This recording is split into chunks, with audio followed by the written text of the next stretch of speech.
Hi there, I'm Laurie Motherwell, and thanks for joining me for this web series with the Traverse Theatre, which I've unimaginatively called How to Build Your Voice. But that's hopefully what we're going to come away with over a series of 5 short kind of webinar exercises, workshop, kind of hybrid that we're going to do. Now, the difficulty with a topic like this is obviously I don't know how you guys all write, because I'm here and you are there. But I do know what it is to write and how I write. At least I think I know how to write. Sometimes it's well, sometimes not so well. But I have a slight understanding of what my voice is at this stage in my career. And when I spoke to Traverse, I thought this was a really interesting thing to try and figure out with all you, and hopefully use it so that you can also further a career and build up your own little niche. But we'll get to that later on. This first episode is more of an introspection sort of reflection, I think, on your own. So we're not going to get too into the nitty gritty in this one. I've got a couple of exercises later on that we're going to use to kind of build up a bit of writing, and then later on maybe look at a bit of work as well. But I wanted to just kind of get us into it a little bit first. So who is this workshop for? Well, I think it is for people who maybe have just finished their first play, or have snippets of plays kind of sitting about and they don't know what to do, or they're coming to the end of their first play, or maybe the first couple, but that's fine. But obviously the more you write, the more you have an understanding of how you say things and how your own brain works and the voices that you hear in your head, in my case. So I'd like you, just before you start that next play, if that's the case, you are early on, just to take this as an opportunity for a moment to reflect on your own work, to pinpoint exactly is what you do, or what you'd like to do, or what things you think are interesting in of yourself. And we're going to use it as an opportunity to try to discover more about that and delve into it a little bit. So that's who I think this workshop's for. So who am I? I'm like all of you. I'm an early career, and I've described myself a playwright. I have done a kind of range of work. I've had work written and performed in the Traverse and at the Tron Theatre in Glasgow and Robert. I've also been involved in a couple of other things with different mediums. I had a kind of animation thing with Mull Theatre last year as part of their digital outreach, and I've also done a little bit of projection work, which essentially was just poetry. It was so I find that I usually have, for the shorter stuff, more poetical work, where what I do really like writing is kind of longer form, kind of naturalisticness, kinda. So that would be where my thing sit. And actually it's quite interesting, because when you take those two things, you can identify between the two. That's the things I do. They're the people I have. That's the voices, the dialects, and in many cases the same jokes, which is something we'll talk about later on anyway. But that kind of is the voice of you, the package, you know. So, and I understand that, I've been told a lot through different courses I've done, that a voice is such an important part of your career, because it's like a kind of identifiable factor of who you are and the work you make and the stories you want to tell. And that ultimately that is a huge part of sustaining a career, because it means that people can hear your work and know it's done by you. And it can be super tough, not only to have your voice, but then to get the work put on and in front of the right people. And hopefully by the end we'll talk about that later on as well in the series. And it's a journey. Your voice will change, it will adapt. The more you write, the more plays you do it on, the more audiences see your work, the more your peers see it. Your voice will change, and you'll begin to identify those things and really get to a grip of what they are. I discovered what my voice is by writing a lot and letting the voices in my head speak, and by that you build up that muscle, And obviously that is one of the first things I say, is that after this workshop, writing a lot is your best and most important thing you can do to develop that voice. So, and why? And another thing I wanted to consider is, why is it important? And essentially it's because you're the only person that can write stories in a particular way.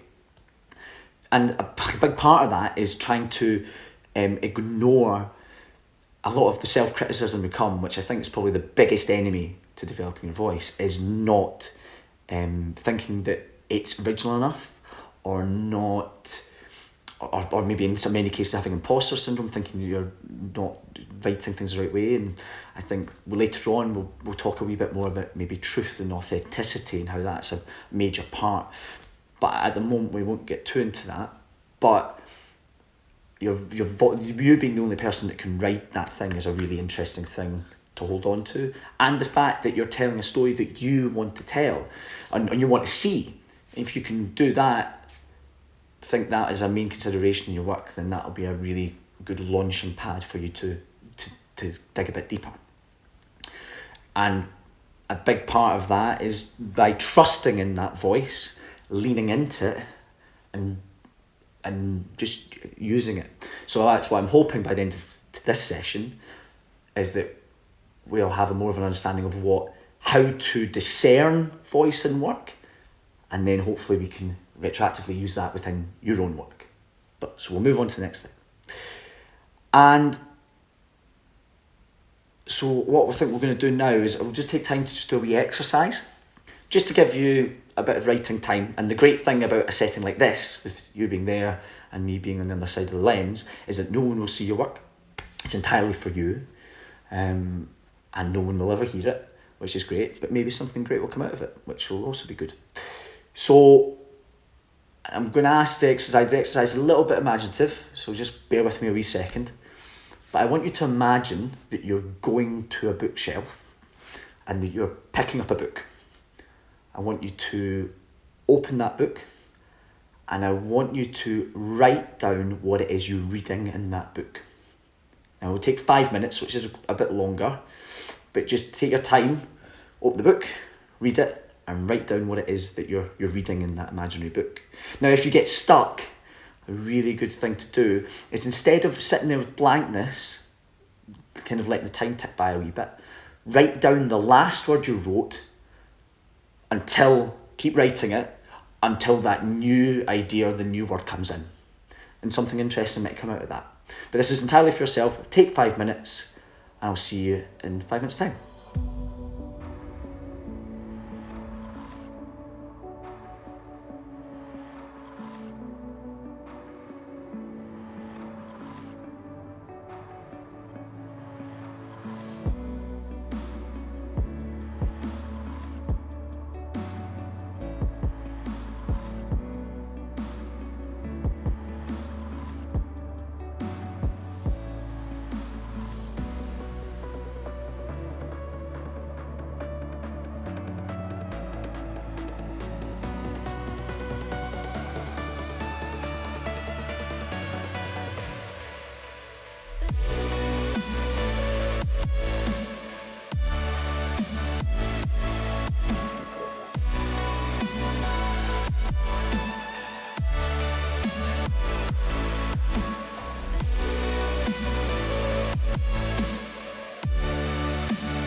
So how did you get on?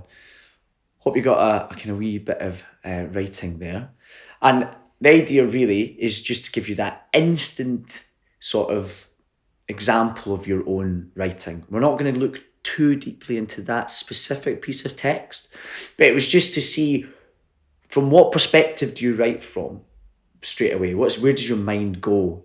Was it attributed to a genre, which is something that we will talk about later on and can help take a lot of the weight as well for you when you're using your voice? Did you have characters? Was it in the first person? Was it from someone else's perspective? Was it about yourself, or was it about something completely different? It can give you a very, very easy way into seeing what it is that you very quickly like to write about or consider.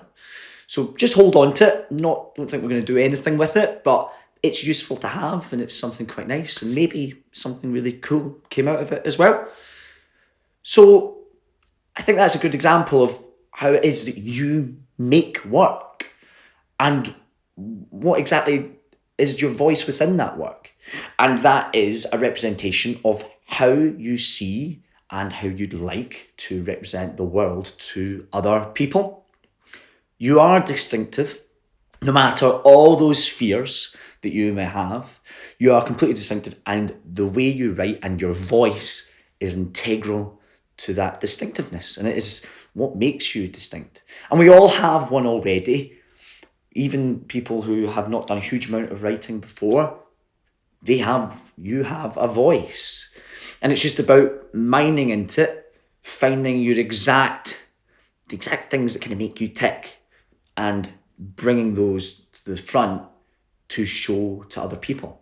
And that will want other people to do your work. That distinctive voice is what will make people take notice of what it is you're doing. And I think that, I just kind of be honest, I have a lot of fear about my own writing and my own voice when it comes to this sort of thing. But it's just about leaning into that. Don't worry about originality. Just worry about telling the stories that you want to tell, and kind of keep that little censor in your own head at bay, and hold that back, and just write what you want to write the way you want to write it. And that would be a really good thing to kind of carry you forward. Now, when someone reads your work and they see the connections between you, that piece, and other pieces into the future, what is it, the kind of things that they're going to see? Now, sometimes that could be really big, bold brushstrokes, or specific images or settings, or an epiness or a scale or tone or moods or characters. All these different elements will play into your distinctiveness of voice. Now, there are also other things that could maybe be a little bit more subtle, like turns of phrases or jokes. Now, which is something that I do always find kind of popping up again in my own work. And I don't think there's anything wrong with that. I think that that's something that is inherently you. Now, there could be someone may notice and say, you've done that before. But if other people haven't seen the work, then I don't necessarily think it's a problem, just as long as you're using it at the right time and you're maybe not overdoing it. I think that with a lot of other writers, it sometimes seems that, that they've somehow found their voice very quickly, or that they like their first play, that it seems very apparent that person has a very distinctive way of saying things and doing things. And I think that's just the same for all of us. I think that if you had your play on, your piece of work seen, and that people would then come back to see the work later on, that would be the same, because these things do carry on and they do change and morph, and subjectively might become more polished. Then it's just the same sort of journey. And as I said earlier on, it is a complete journey. Now, as part of that, as I said, a strong voice can be a trademark. It can be a real signifier of what it is you do and how you want to engage with people. And I think engaging and playing is a really big, important part of this. Is that I would say that a big part of voice is playfulness and theatricality, because ultimately we are in the theatre, and then we will talk later on about theatricality as well, and visual, the fact that theatre is a visual medium. But then your voice can also carry into other things, but theatre is primarily a visual medium. Now, how we can do that, and how we have that distinctive voice, and I think the one big thing that you're always going to hear is that write what you know. Writing what you know is like the solid gold standard adage that everyone knows. Write what you know. And I think it's a really important thing. Now, that doesn't necessarily mean that you always have to write things at settings of where you've been and you constantly use that.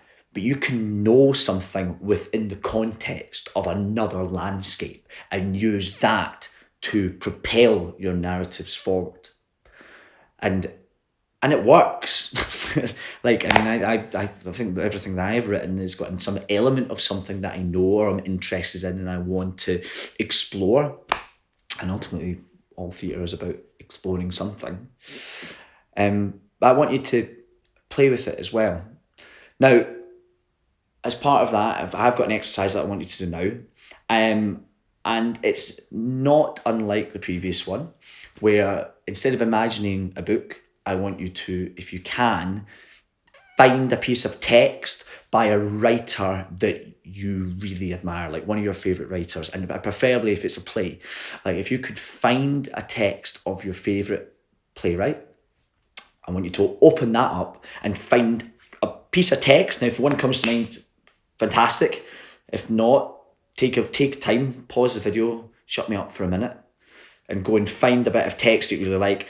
And I want you now to constructively pick apart of that piece of text and really look at why you like it. And if you know a bit more about that writer's work, that's grand, but that particular piece of text, I want you to, what is it doing? Is it the pace of the dialogue? Is it is it a beautiful stage direction? Is it something a bit more surreal, abstract? Is it a tone? Is it a mood that goes into it? And I want you just to take that moment to look at that scene, look instructively, and write down what is you like about the work and what makes it so distinctive.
So welcome back. I hope you've got a list of the things that you recognise in this other writer's work, what it was that excited you and kind of brought you in and just made you just want to see more of that work. I think that's really important. It's the things that you want to see more of in the future that's going to keep you bringing back and get invested in that writer's kind of portfolio of pieces. And it's so important. Now, I want you to use the lesson you've just had there of looking at other people's work and use it on your own. So that's what we're going to do. But now there are so many elements that come into what your voice is. Where you come from, what you've experienced in your life, and those things could be obvious to you. And you use those to inform what it is and what it is you want to tell and how you want to tell it. I find myself very often writing in a kind of Glaswegian dialect, because that's where I'm from, that's where I'm filming this, and Scottish characters. I love different hobbies. I like writing about communities and groups that do things in interesting places and doing interesting things, because there's a wee part of me that wishes I was doing them as well. So that kind of comes a lot into my own work. I also, so a friend of mine told me that I usually write lost boys, which is interesting perhaps. But a lot of these things, your own experiences will inform, and you want to lean into that a wee bit, because it's writing what you know, which we've already spoken about. So these things can all tie in together. But as I said, I'm going to finish up today, and it was just a kind of loose exercise, loose workshop today, with looking at your own work. And I want you to think about what your voice is from the piece of work you look at. And it's a chance for us all to take a moment to do that and look at our work. But I want you to do it with the same rigour, curiosity, and the kindness that you have offered to this other writer who you really rate. And I want you to look at your work in the same way as you looked at theirs, because that is what you'll start to see, if you haven't already, what those elements to your work actually are. So take a piece of writing. It can be your most recent, or the thing that you're working on right now, or your boldest, your brashest, your bravest piece of work, or the piece of work that you feel encapsulates what it is that you are as a writer.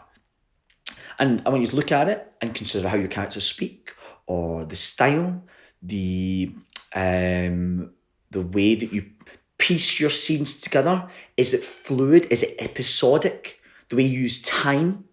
And just write those things down for the next session, so you have a deeper understanding of what it is you're doing or you're wanting to do.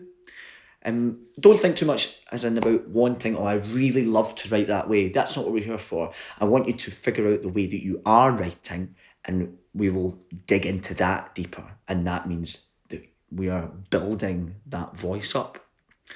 If you've written more than one piece, other common narratives, scenes that you always see, character relationships or particular characters that we're seeing in a kind of archetypal way, mothers, fathers, a loner, then that's interesting. Take note of that.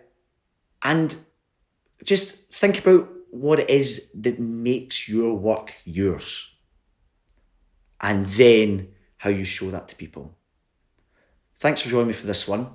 There'll be another one next week, and we're going to start and keep hold of what you do, and we're going to start looking at your own voice. Thanks very much.